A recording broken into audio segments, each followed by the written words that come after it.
El Señor esté con ustedes. Del Santo Evangelio según San Juan. En aquel tiempo Jesús dijo a los judíos: yo me voy y ustedes me buscarán, pero morirán en su pecado. A donde yo voy ustedes no pueden venir. Dijeron entonces los judíos: ¿estará pensando en suicidarse? Y por eso nos dice: a donde yo voy ustedes no pueden venir. Pero Jesús añadió: ustedes son de aquí abajo y yo soy de allá arriba. Ustedes son de este mundo, yo no soy de este mundo. Se lo acabo de decir, morirán en sus pecados, porque si no creen que yo soy, morirán en sus pecados. Los judíos le preguntaron: entonces, ¿quién eres tú? Jesús les respondió: precisamente eso es lo que estoy diciendo. Mucho es lo que tengo que decir de ustedes y mucho que condenar. El que me ha enviado es veraz, y lo que yo le he oído decir a él es lo que digo al mundo. Ellos no comprendieron que hablaba del Padre. Jesús prosiguió: cuando hayan levantado al Hijo del Hombre, entonces conocerán que yo soy, y que no hago nada por mi cuenta. Lo que el Padre me enseñó, eso digo. El que me envió está conmigo y no me ha dejado solo, porque yo hago siempre lo que a él le agrada. Después de decir estas palabras, muchos creyeron en él. Palabra del Señor.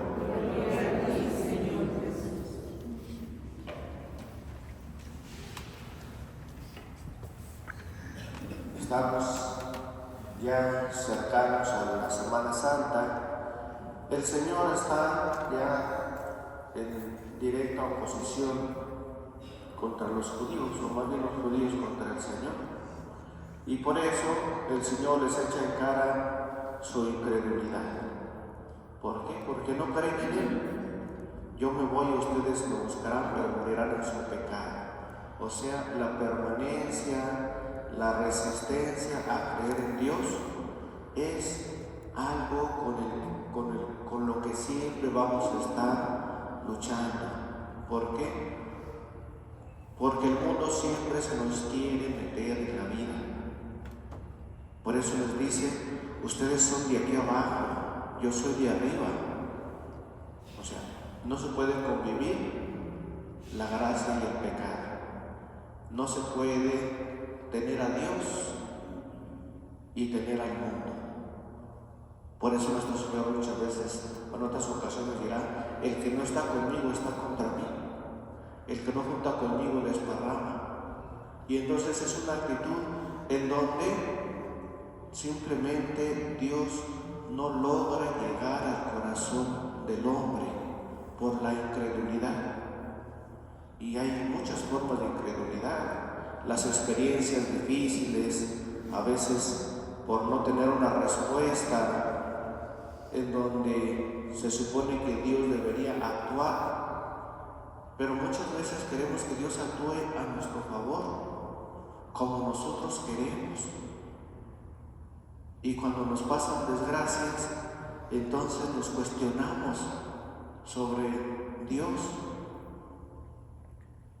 Simplemente, si pensamos en el pueblo de Israel, la travesía de Egipto a la tierra prometida sería aproximadamente de un mes. ¿Y cuánto tiempo pasaron en el desierto? Nada más, 40 años nada más aproximadamente. ¿Por qué? Porque no se trataba de salir, no se trataba de ir directo, se trataba de purificarse, se trataba de salir a encontrarse con Dios. Se trataba de un encuentro. Por eso se los llevó al monte Sinaí, allí donde dio las tablas de la ley. Se trataba de poder caminar con Él. Y para caminar con Él se necesitaba la purificación. Por eso Moisés, cuando duró 40 días y 40 noches en oración, dice, regresó con su rostro resplandeciente y el pueblo no lo podía mirar. Y cuando Dios hablaba desde la montaña, decía el pueblo, háblanos tú, que no nos hable Dios. Pero también cuando faltó el alimento, el Señor los alimentó con el maná. ¿Y qué era el maná? Era una especie de escarcha que aparecía por las mañanas. Y la gente juntaba, y dice muy claramente, los que juntaban poco, no les faltaba. Los que juntaban mucho, no les sobraba. O sea, era la plenitud. ¿Por qué? Porque ya no había necesidad de más. Y sin embargo, todavía pidieron carne. Y el Señor dice, les mandó volátiles, codornices, que llegaban a los campamentos y aprovechaban los judíos para cazarlas y comer. De todas maneras, el Señor de alguna manera les cumplía sus caprichos. Y sin embargo, llega el momento en que dicen, ¿verdad?, que ya no quieren, ya están cansados. ¿Sí? ¿Por qué? Porque el pan que les da no les satisface. ¿Sí? Ya estamos hartos del pan. ¿Sí?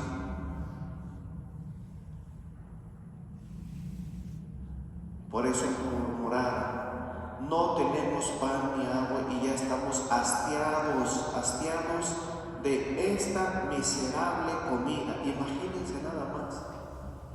O sea, el alimento de Dios lo califican como miserable. O sea, ¿hasta dónde llegan? Por eso, bueno, pues ya si las cosas de Dios son miserables, pues entonces, ¿qué se puede esperar? Nuestro Señor, ¿verdad?, se convirtió en pan eucarístico. ¿Sí? No solamente se hizo un hombre, verdadero hombre, como nosotros. Se cosificó, se quiso quedar en un pedazo de pan. ¿Y cuántos también quizás le dan este calificativo? Esta miserable comida. ¿Y en qué momento podemos decir que alguien califica de miserable la Eucaristía? Cuando te dicen, ¿de qué te sirve comulgar? A ver, ¿en qué has cambiado? ¿Sigues con lo mismo? ¿No cambias? O sea, esa miserable comida no te da para que seas diferente. Pero tienes que ser diferente a juicio de alguien que ni siquiera aprecia la fe, que ni siquiera se atreve a darse tiempo para estar con Dios, que ni siquiera valora el esfuerzo que se puede hacer para poder recibir al Señor lo más dignamente posible. Y entonces no se valora la Eucaristía como debe de ser. Por eso es una frase muy dura del pueblo por parte de Dios, llamarle miserable al alimento celestial. Hasta la misma Escritura dice, les dio a comer pan de ángeles. O sea, no era cualquier cosa. Y sin embargo, no lograron valorar. ¿Qué están haciendo los judíos? Rechazan a Jesús. Y les dice Jesús, ustedes son de aquí abajo, yo soy de arriba. Ustedes son de este mundo y no, yo no soy de este mundo. Y les acabo de decir, morirán en sus pecados, porque si no creen que yo soy, morirán en sus pecados. ¿Cuál pecado? La aberración de pretender tener la razón en lo que no la tienen. Yo creo en Dios, pero no en la iglesia.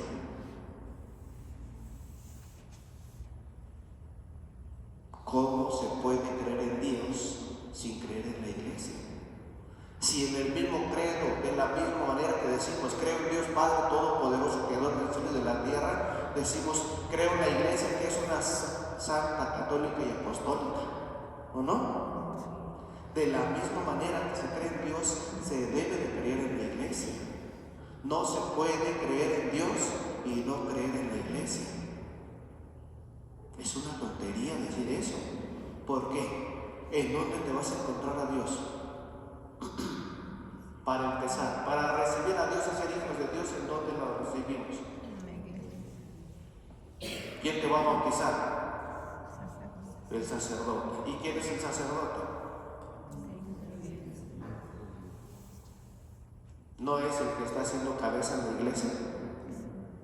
No es el que está administrando el sacramento en la iglesia. ¿Puede haber un sacerdote sin iglesia? No. ¿Se puede dar un sacramento sin iglesia?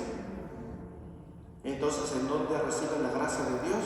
En el bautismo. ¿En dónde se te da el bautismo? En la iglesia. ¿Sí? ¿En dónde vas a recibir la Eucaristía? En la iglesia. ¿Cómo puedes tener Eucaristía sin sacerdote, sin iglesia? Entonces, ¿cómo puedes creer en Dios y no creer en la iglesia? ¿En dónde se te va a dar la confirmación? Y si no es el obispo, la cabeza de la iglesia, entonces ¿en dónde te va a dar? ¿Dónde vas a encontrar a Dios?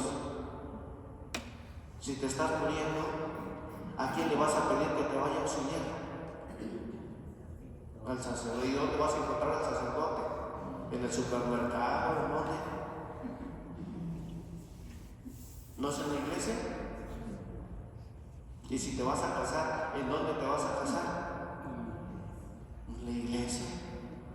¿Y si te vas a morir? ¿En dónde vas a recibir tu última misa?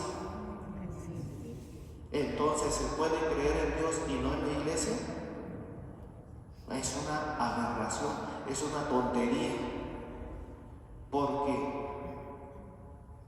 Porque, yo encuentro a Dios en el universo, en la naturaleza, yo me conecto con Dios.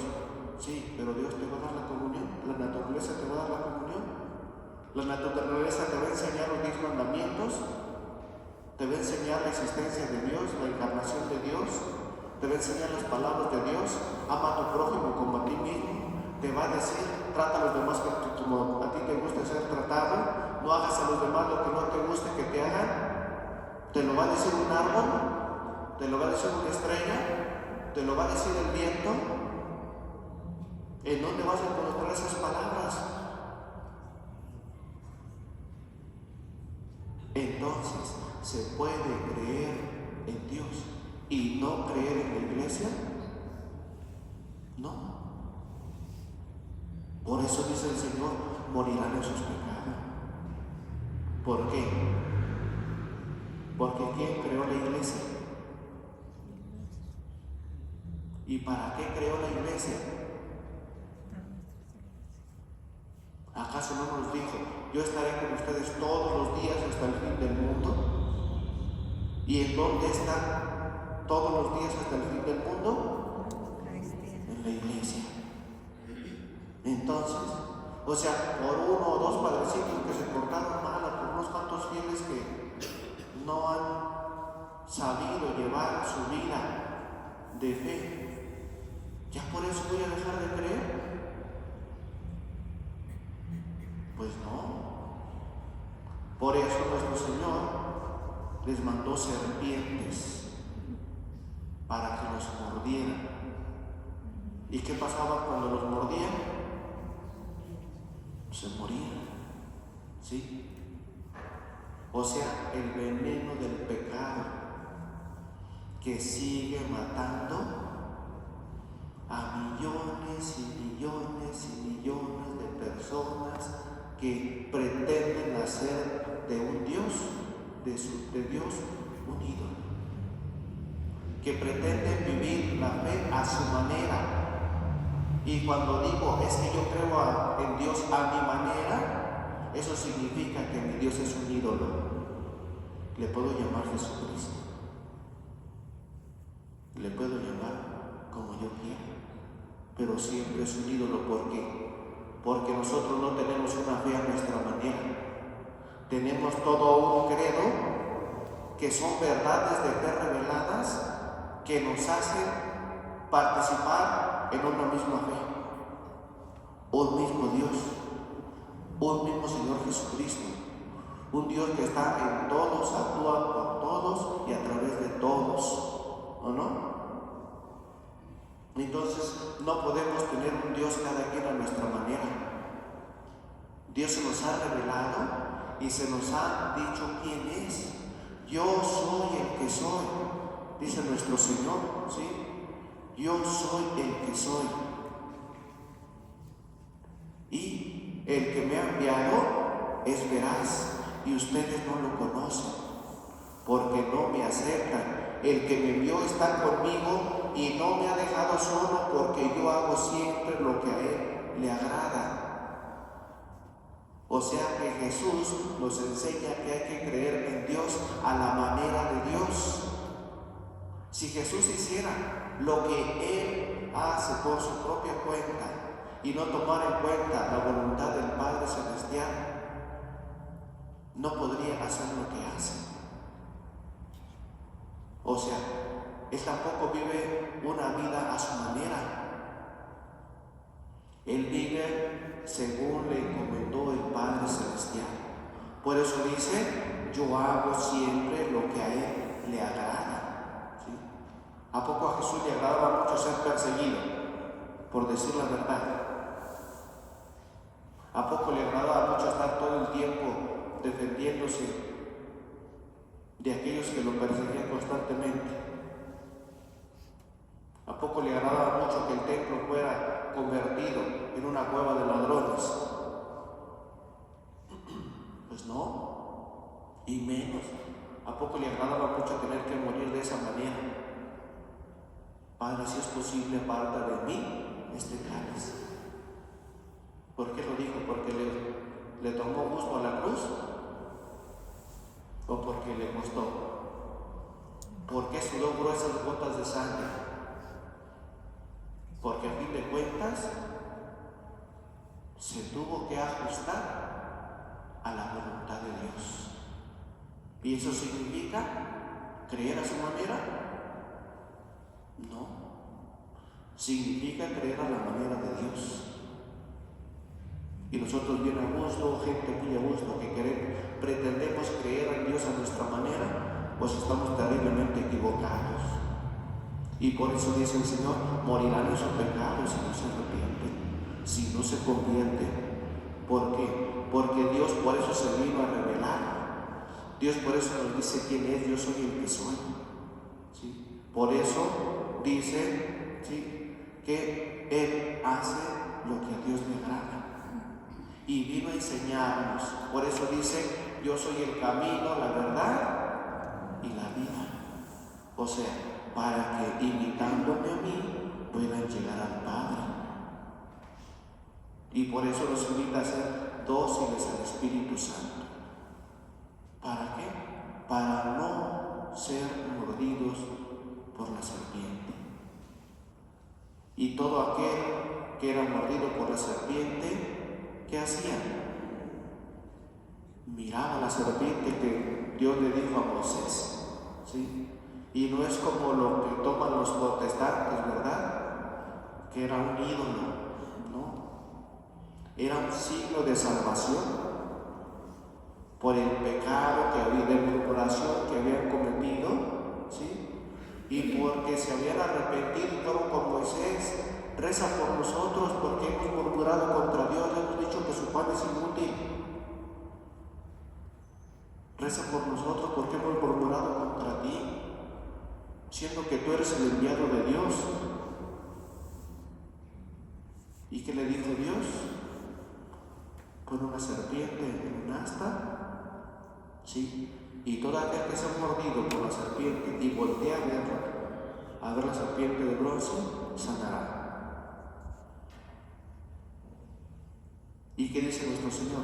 Cuando yo sea levantado en lo alto, como Moisés levantó a la serpiente, atraeré a todos hacia mí. Y entonces la única manera de liberarnos del poder del pecado y de zafarnos del poder del mundo es mirarlo en la cruz.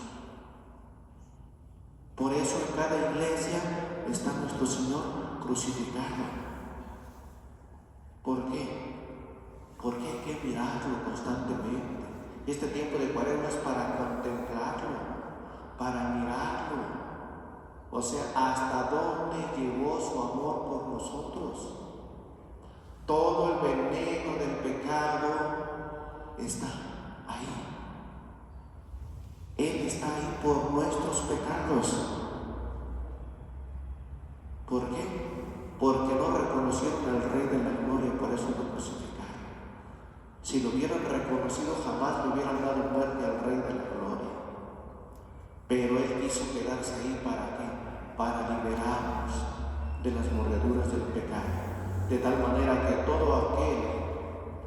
aquellos que pecamos, debemos mirarlo a Él, mirarlo crucificado. Porque crucificado puede conmover lo más profundo de nuestro ser y puede hacernos conscientes de aquellos pecados que nos apartan de Él. Porque mirándolo puede surgir en nosotros la compasión y entonces puede entrar en nosotros la conversión y el verdadero deseo de no tomar nuestra vida cristiana a la ligera, de que no se haga la Eucaristía un alimento inútil, vacío, sin contenido, sino que realmente la Eucaristía se convierta en un alimento que nos fortalece, en un alimento que nos da la fuerza para seguir nuestro camino de fe y en la puerta para entrar al cielo. ¿Qué haces?